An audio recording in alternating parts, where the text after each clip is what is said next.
I wasn't looking for anything that night, just scrolling through Reddit before bed, half asleep, letting my brain melt from the usual stream of nonsense. Then I saw it. A post in one of those missing persons subs. Had that familiar layout: city name, photo, physical description, last seen date. Except the face was mine, not just similar, not a doppelganger. Me.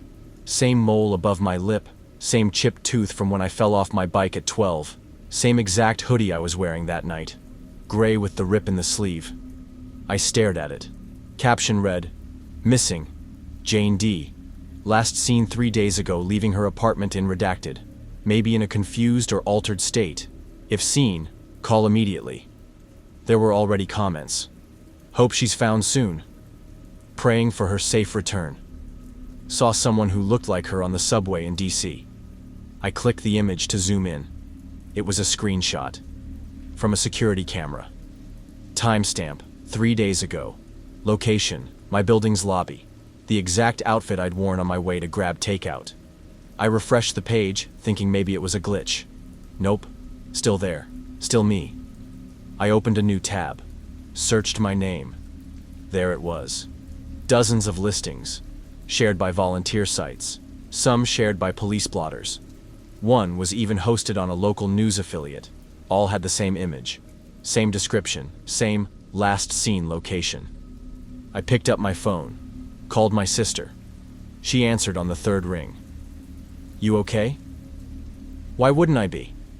"Because you're missing?" "What are you talking about?" She sent me a link. The same post, this time on Facebook. Tagged under Missing Jane D. I scrolled through the comments.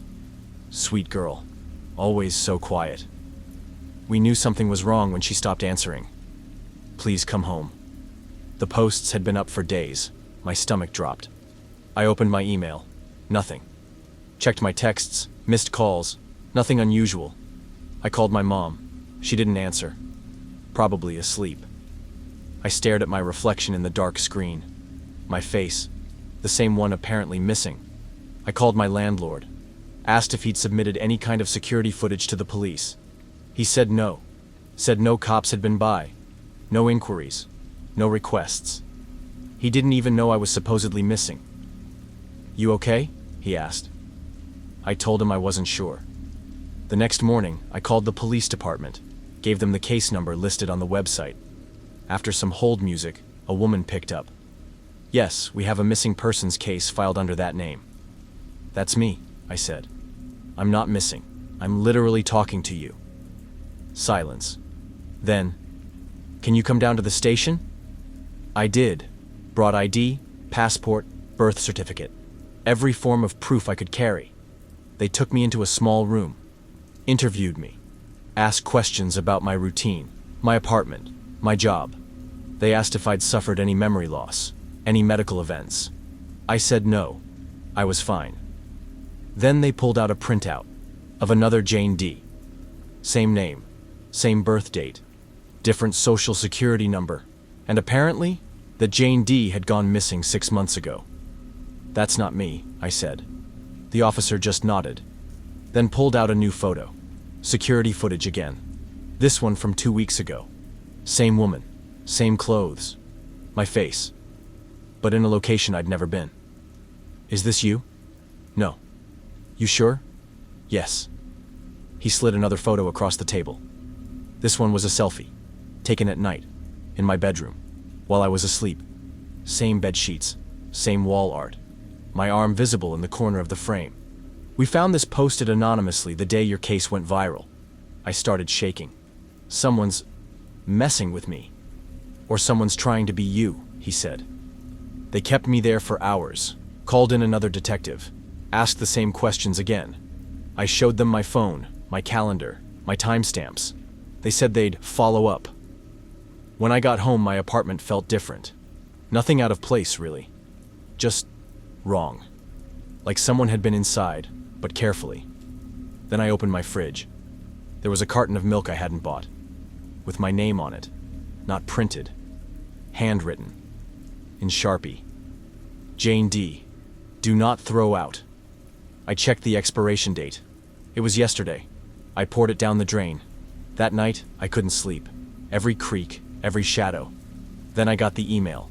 No sender, no subject, just one attachment. A video. Security footage. Of me, standing in a parking garage. Only I wasn't moving. Just standing there. For 6 hours. Not blinking. Not speaking. And the timestamp? Tomorrow. It had been 3 years since my sister died. Car accident, hit and run, instant. We never found the driver. And her Facebook account just sat there. Untouched. My family couldn't bring themselves to delete it. Every so often I'd scroll through her timeline just to hear her voice in my head again. Just to remember. Then last week, I got a notification. Your friend request from Emily has been accepted. I stared at my phone, heart pounding. I hadn't sent one. When I opened the app, it was her account. Profile picture unchanged. That old beach photo from 2016. Her page had been private, but now it was active again. Posts dated that same day. Old photos getting liked by strangers. Comments being replied to. Then a message popped up. Hey, miss you. I felt sick. Thought maybe someone hacked her account. Reported it immediately. But before I could close the app, another message came in. Do you remember the purple sweater you stole from me in 8th grade? You wore it to that party and spilled cider on the sleeve. I froze. That wasn't something I ever posted online. Never tweeted. Never journaled. Just a stupid sibling memory we laughed about once, years ago. I typed, "Who is this?" The typing bubble popped up immediately. Emily. Who else would it be?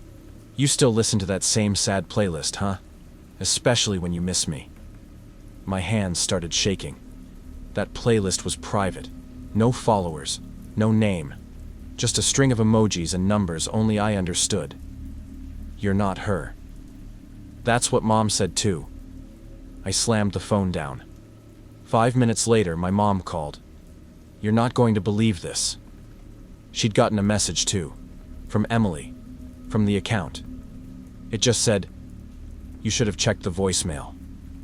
My mom had never told anyone this, but after the funeral, she found a blank voicemail saved on her phone from an unknown number. She deleted it, assuming it was a glitch. But now she was sobbing on the phone. I think I need to listen to it. I begged her not to. Told her to block the account. She said she would. That night, I got another message. Why are you scared? I'm not gone. Prove it, I typed. Check the box under your bed. I hadn't touched that box in years, but I pulled it out, hands trembling. Inside was a stack of old birthday cards and photos, and on top, a note, not old, not yellowed, fresh paper, fresh ink. You shouldn't have thrown out the sweater. I ran. Drove across town to a friend's place. Didn't tell her everything, just enough to stay the night. At 3 a.m., I woke up to a ping. A new message. A photo. It was of me. Sleeping on the couch. Taken from above. Next to me, barely visible in the darkness, was a shape. Curled up on the floor like someone watching me sleep. I still keep you safe, it read.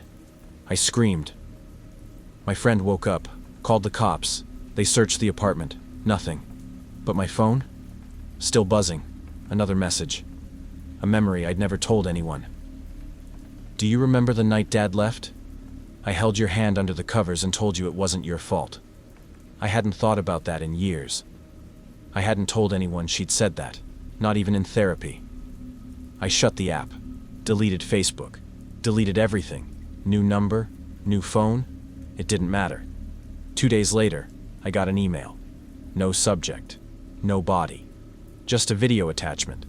When I opened it, it was footage from the old camcorder we thought had been lost in the house fire. Christmas morning, 2003. Me and Emily unwrapping gifts, laughing, screaming. Our dad's still there, the dog's still alive. But the camera pans too far to the left, to the hallway. And in the shadows, for just a second, is a tall figure, pale, still, watching us. Even now, I can't tell if it was edited in. It looks real. It feels real. And at the end of the video, over the last frame, a single message in blocky white text. I never left. I haven't opened another message since. But I still get them. Emails. DMS pop-ups on screens that shouldn't be logged in. I was selling a bookshelf on Craigslist. Nothing fancy. Particle board, slightly warped shelves, $25 if they picked it up. I posted the ad on a Monday night, got a few lowball offers. Then Tuesday morning, I got a message that just said, "Is it still available?" No name, no profile picture, just a gray silhouette and a throwaway email. I replied, "Yeah, you want it?" He wrote back immediately, "Already on my way."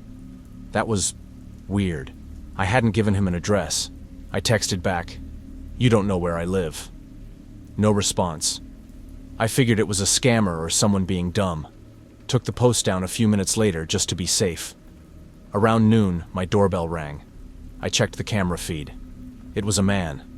Maybe mid-40s, pale, slicked hair, dark windbreaker zipped to the chin. He was standing perfectly still. Not knocking, just waiting. Then he rang again. I opened the door a crack. "Can I help you?" He smiled. "Why'd you delete the post? I'm already here."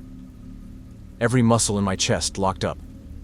I never sent you the address." He tilted his head. "You didn't have to." Then he tried to push the door open. I slammed it shut, locked the bolt, called 911. He stood there for another 3 minutes, just staring at the door, then walked away, slowly, like he had all the time in the world. When the cops came, I showed them the Craigslist thread, except it was gone. Like the email had never existed. Even my post was missing from my account history. The cop asked if I'd maybe imagined it, or if I'd given my address in the post itself. I hadn't. I'm not that stupid. They took a statement, said they'd keep an eye out, told me to call if I saw him again. That night, I moved the bookshelf to the garage. Didn't want to look at it. I locked every door and window, double-checked the blinds. Around 2 a.m., I woke up thirsty, walked to the kitchen, stopped cold. Because the bookshelf, the one I'd moved to the garage, was back inside, right where it used to be. Only now, something was different. The bottom shelf had something taped to it, a folded napkin, fast food kind. I opened it carefully. Inside, written in perfect, blocky red letters, "You have great taste. I've always wanted this." I checked the garage. The side door was cracked open, not broken, just unlocked. The next day, I had a locksmith redo every lock on the house, new bolts, new codes. I bought cameras for the backyard, garage, and hallway. I didn't sleep for 3 nights. Then, Friday morning, I got a package. No return address, no markings, just a plain cardboard box. I opened it outside, just in case. Inside was a chair, my chair, from my bedroom, except I hadn't even noticed it was missing. And underneath it, another napkin. We're just getting started. I lost it, called the cops again. They came out, took fingerprints. Nothing showed up, no prints, no DNA. One of the officers looked at me like I was making it all up. I decided to leave town for the weekend. Stayed with a cousin 2 hours away. Didn't tell anyone where I was going. Saturday night, I got a text from an unknown number. It was a photo of my bedroom, taken from the closet. You could see my bed, my nightstand, the lamp I always leave on low, and on the pillow, the same napkin. "Hurry home, I miss you." I started crying. My cousin called the police again. They checked my place, top to bottom. No signs of forced entry. No cameras found. Just one thing they couldn't explain. The bedroom window was painted shut, from the inside. They don't know how he got in. I still don't. But that night, I checked my cousin's guest room. Under the bed was a Polaroid photo. Me, sitting on that same bed earlier that day. Caption written in red Sharpie. "I like this one better." They said their daughter had special needs, that she was nonverbal, easily overstimulated, and preferred to be left alone. Craigslist post was short, vague. Evening sitter needed, light cleaning, cash paid nightly. I needed the money. We arranged the interview over text. The address was in an older part of town, a big house, half the lights off. I knocked. The woman who answered was pale, thin, and twitchy. Her eyes never quite met mine. "You're early," she said, even though I wasn't. The inside of the house was dark. Too dark. Curtains drawn. Furniture shoved against the walls like it had been moved in a hurry. The only light came from a dim lamp in the hallway. She led me into the kitchen and gave me a list of rules. No loud noises, no sudden movements. Don't enter the nursery unless invited. Don't turn on the hallway lights after 9 p.m. She didn't explain why, didn't introduce me to the child, just handed me a 20, told me she'd be back around midnight, and left. No hugs, no goodbye to the daughter. Just gone. I stood in the kitchen alone for 20 minutes. No sounds, no footsteps. Then I heard it. Giggling. Faint, high-pitched, coming from upstairs. I called out, "Hello?" No answer. I climbed the stairs, step by creaking step. The house groaned like it didn't want me there. At the top, a hallway stretched left and right. Only one door had light coming from underneath. I followed the sound. It grew louder. Giggling. Wet, breathless laughter. I knocked. No answer. I opened the door. The room was a nursery. Oversized crib. Pale pink walls. Dolls lined up perfectly on a shelf. And inside the crib, not a child, a grown man, curled in a fetal position, wearing a diaper, holding a stuffed bear, and in his other hand, a knife. He looked up at me, eyes wide, mouth trembling in a smile that didn't belong on an adult. Then he whispered, "You're not mommy." I backed out and slammed the door, ran down the stairs, heart pounding. The front door was locked, deadbolted from the outside, windows sealed, screwed shut. I tried calling the number the woman used. Disconnected. No service. I looked for another phone. Nothing. No landline. No Wi-Fi. Just silence. Then the music started. A music box lullaby, coming from upstairs, and the creak of floorboards. Someone, or something, moving. I ran to the back of the house, found a cellar door, locked tight, scratched from the inside. Then I found the living room, and the walls, covered in photos, of women, all different, all scared, all standing in that same nursery, same crib, same man. Some photos had dates, some had X's scratched over the faces. One had a note pinned beside it. Too loud. Didn't listen. I turned and saw the hallway lights flicker. Footsteps coming down the stairs. I ducked behind the couch, held my breath. He walked by, knife dragging against the banister, whispering, "Where's mommy?" I stayed frozen, until I heard the back door unlock. I bolted, sprinted through the kitchen, out into the night. Didn't stop running. Eventually found a neighbor. They called the cops. But when they arrived, the house was empty. No crib, no man, no woman, just an abandoned shell. The photos were gone, walls scraped clean, like someone knew we were coming. But before we left, one of the officers found something. In the nursery closet, a single photo, fresh, still drying. Me, standing in the doorway, and behind me, barely visible in the shadows, him, smiling, waiting. I started therapy 6 months ago. Nothing extreme, just stress, anxiety, old family stuff that kept bubbling up. My therapist, Dr. Marin, came highly recommended. Warm, gentle voice, the kind of person who smiles even when you're sobbing.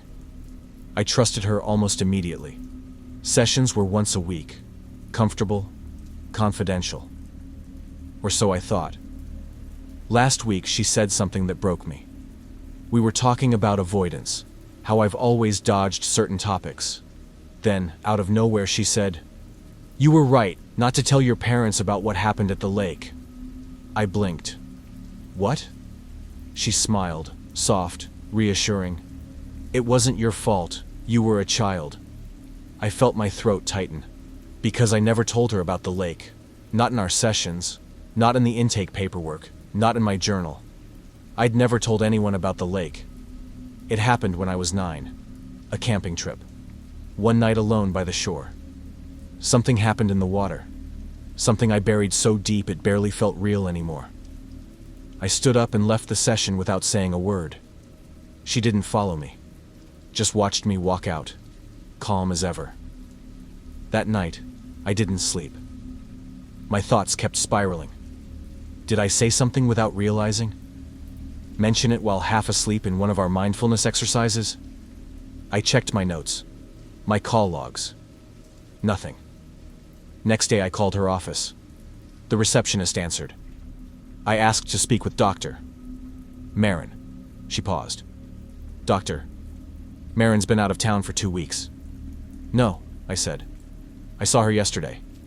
Another pause. Then, that's not possible. I drove to the office.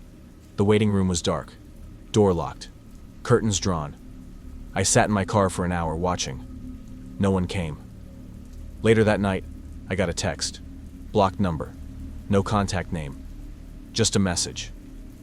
The lake was just the beginning. You know that now. I dropped the phone. Shaking. I tried to call the number back. Dead. I reopened the therapy app we'd used to book appointments. Her profile? Gone.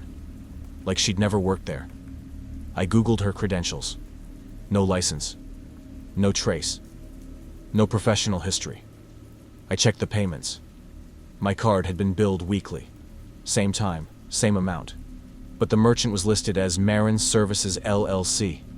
Registered in Delaware. Shut down last month. I called the number listed on the business license. Disconnected. I started searching forums, Reddit, message boards. Anyone else seen her? Heard of her? Nothing. Until I found a thread on r/unresolved mysteries. Title: Therapist knew things I never told her, then disappeared. The post described a woman named Dr. Marin. Same voice, same office, same tactic. She knew things no one should know. Childhood secrets, unspoken thoughts, things buried deep. One commenter wrote, "She told me I'd forgotten what I saw, that it wasn't time yet." Another said, "She called me by my birth name, the one my family stopped using after the accident." Each poster said the same thing. She appeared for a few weeks, held sessions, then vanished. Always calm, always smiling. I replied to the thread, desperate. Got a message the next day, new account, no post history. Just a DM. You're the next appointment. Attached was a calendar invite. Date: tomorrow. Time: 7:06 p.m. Location: the lake. I haven't been there in 20 years, but I remember it like it burned itself into my brain. The crooked dock, the algae-covered rocks, the stillness of the water. I don't know what happened that night, only that I came back different. Quieter. Colder. And that for weeks after, I had dreams of something pulling at my feet from beneath the surface. I didn't go to the lake. Of course I didn't. But when 7:06 p.m. came and went, my phone buzzed. Another text. Blocked number. Missed appointments come with consequences. Then a photo. Taken from across the street. Of me. Staring out the window. Phone in hand. Caption: You're still avoiding. I thought I was losing my mind. It started with the click. A faint, mechanical snap I'd hear sometimes while brushing my teeth or taking a shower. Always from the same spot, the bathroom mirror. At first, I thought it was the pipes. Maybe the mirror shifting in the humidity. Nothing serious. But then I started noticing other things. Tiny things. Like the shampoo bottle moving an inch to the left. Or the hand towel being folded when I hadn't touched it. I live alone. One night, I caught it. I was brushing my teeth when I heard the click again. This time I turned quickly. It came from behind the mirror. I leaned in, knocked. It didn't sound like a wall. It sounded hollow, like there was space behind it. I pressed my ear to the glass, heard nothing. But the next morning, I noticed something that made my stomach drop. A smudge on the mirror, on the inside, like a fingerprint, pressed from behind. I called the landlord, asked if there were storage spaces behind the bathroom walls, crawl spaces, anything. He said no, sounded annoyed, told me to stop imagining things. That's when I pulled out the screwdriver, removed the mirror. Behind it, a square cutout in the drywall, and behind that, a small windowless room, just big enough for a folding chair, and on the chair, a camera, pointed directly at where my mirror had been. Wires ran into the floor. I ran, went straight to the landlord's office. He wasn't there. The assistant looked confused, said he hadn't come in all week. I called the police. They came, took statements, checked the space. But by the time they got there, the camera was gone. So was the chair. All that was left was dust, no prints, no wires, nothing. But the police didn't close the case, because when they checked the landlord's office, they found something. A small room behind the boiler. Inside were dozens of labeled tapes, each with a name, date, and apartment number. Mine was there. Tuesday, 9:03 a.m., her reaction to camera. It had been recorded, filed, saved. For what? No one could say. The landlord's phone was disconnected, his apartment abandoned. Rent checks had still been cashed, but no one had seen him in over a week. I moved out the next day, but it didn't end there. A week later, I got a package. No return address. Inside, just a USB and a note. You looked too early. I plugged it into an old laptop, isolated from Wi-Fi. Inside was a single video file, titled, Wednesday, 4:03 a.m., she's still sleeping. It was me, in bed, sheets half twisted, breathing softly, shot from the foot of my bed. I never heard the door open, never saw anyone come in. The file metadata said it had been created 3 days ago, after I moved out. I went to the cops again. They ran forensics. The footage wasn't edited, not stitched together, not old. Whoever recorded it had been in my new place. There were no signs of forced entry, no fingerprints, no evidence. They advised me to change my locks, move again if I could. So I did. Different city, different name on the lease, cameras, motion sensors. But last night, while brushing my teeth, I heard it again. Click. It started like any other junk message. 2:03 a.m., a DM from a random handle on an app I don't even use anymore. Something like, @dailydeals1029. No profile picture, no mutuals. The message just said, "Hey cutie." I rolled my eyes and almost deleted it, but then it followed up with, "Still up?" It's been a while, Jellybean. I hadn't heard that name in years. Jellybean. Only 3 people ever called me that. My mom, my sister, and one ex-boyfriend who moved to Korea 5 years ago. I sat up in bed. Maybe it was my sister messing with me, but it didn't stop. "Is your mom still sick?" I didn't answer, because my mom had been sick. Cancer, diagnosed early 2021, passed in October of last year. I never posted about it, not even on my locked accounts.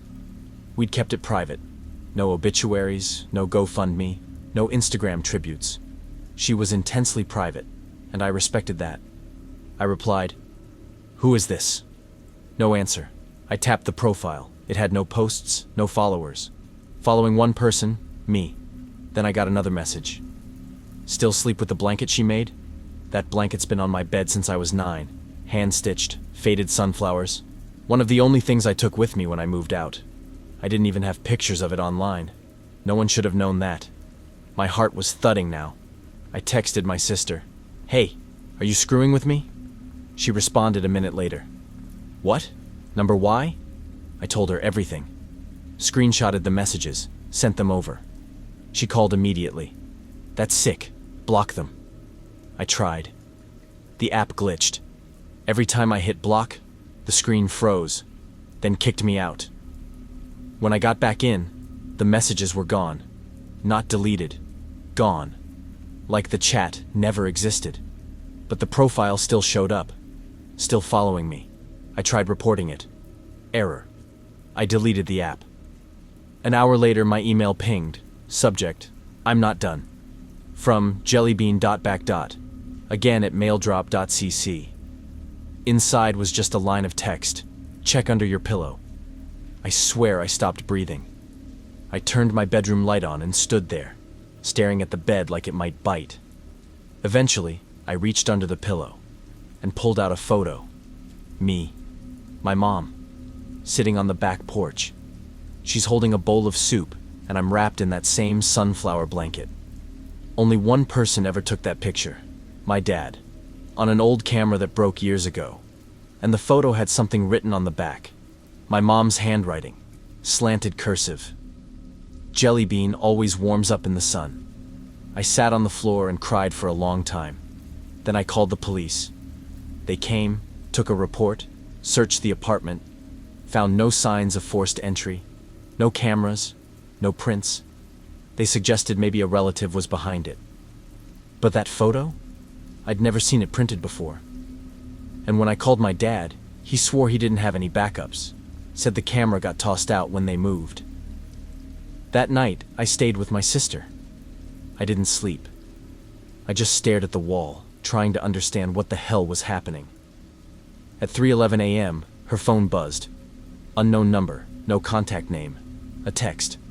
Why'd you take Jellybean from her home? My sister turned white, showed me the message.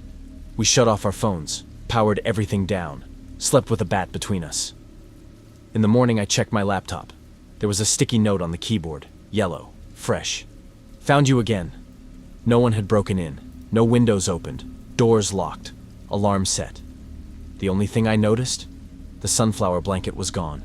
Just gone. We moved out a week later. Different cities, different states, no forwarding address, got burner phones, deleted every old account, tried to disappear. It worked, for a while, until last night. I checked into a motel off the highway. No booking under my name. Paid cash, wore a hoodie, took no chances. But when I walked into the room, the bed was already turned down, and folded neatly at the foot of the mattress was the sunflower blanket, and a note, written in the same slanted cursive. Jellybean always comes home eventually. I don't even remember opening the Photos app. I was on my phone, just scrolling, half awake, waiting for my laundry to finish. But suddenly, there I was, thumbing through my iCloud albums, staring at pictures I didn't recognize. They were just trees, a sidewalk, the side of a brick building, my building. I sat up. The first image was taken from the street across from my apartment. At night, you could see my window on the third floor, lights off, curtain drawn. The next image? A little closer, then closer. Same angle, same distance off the ground. Like whoever was taking them was walking toward me. I checked the metadata. All of them were time-stamped between 1:12 a.m. and 1:19 a.m. That night, I'd been home, alone, asleep, and I hadn't left my phone unlocked. I scrolled further. The fourth image was from the sidewalk right outside my window. You could see the cracks in the bricks, the number on the mailbox. Fifth image? They were standing directly under my unit, pointing up. I don't know how it got in my iCloud. I don't use shared albums. I have two-factor authentication. No one knows my password. No one should be able to access my account, let alone upload something without using my device. I checked all my devices. Nothing new logged in. But the photos were there, synced across everything. Then I saw the last image. It was me. Me. Asleep. In bed. Taken through the curtains. Slight gap. Just enough to see the curve of my arm and the edge of my pillow. I jumped up so fast I tripped over the blanket. Ran to the window. Yanked the curtain. Nobody there. But I couldn't stop thinking about it. Whoever had taken those photos had stood outside my window, then uploaded them to my personal cloud, my secure storage. That's not just stalking. That's access. That's control. I changed my password, enabled every security feature I could find. Called Apple. They said it was likely a phishing scam, that someone got my password somehow. Told me to reset everything and monitor my devices. Fine. I did that. But the next night, I got a notification. New album added to shared library. Morning Light. I never created that. Inside were 3 photos. All from inside my apartment. One of my front door. One of my hallways. One of my face, in the mirror, brushing my teeth. Taken from behind me. I screamed. I hadn't seen or heard anything. Hadn't felt anything off. But someone had been in the apartment. Close enough to touch me. I tore the place apart. Every drawer. Every closet. Every vent. I found something wedged behind the toilet tank. A small, rectangular device. About the size of a flash drive. Black. No branding. I Googled it. Turns out it was a Bluetooth camera. Motion activated. Can sync to nearby devices. Like mine. I threw it in the trash and drove straight to a hotel. Paid in cash. Turned off all location sharing. Didn't even use my real name. That night, I left my phone on the bathroom counter while I showered. When I came out, my screen was glowing. New photo. Same lighting, same camera angle. But this one? It was taken from inside the hotel bathroom. I dropped the phone, grabbed my keys, ran barefoot to the front desk and begged them to check the cameras. They reviewed the hallway footage. Nothing. No one entered or left. My room. No staff. No knocks. No breaks in the locks. Just me. Alone. They let me see the footage of me entering the room. And right there, over my shoulder, in a frame of the grainy recording, was a reflection in the elevator panel. A man. Standing behind me. Not close. Not touching. Just watching. Same height. Same build as me. But not me. Not human. Because his eyes? They didn't blink. I drove to the police. They took the report. Checked the phone. Said the camera model wasn't standard. Possibly custom. Couldn't trace the IP address. All they could say was that the photos came from a paired device, meaning it was synced to me. Still is. I ditched everything. Bought a burner. Moved cities. No social media. New number. Different name on the lease. But last night, my phone lit up. New photo. Back in the album called Morning Light. Me. Standing at the window of my new apartment, taken from across the street. Same angle. Same distance. But closer than the last one. Always closer.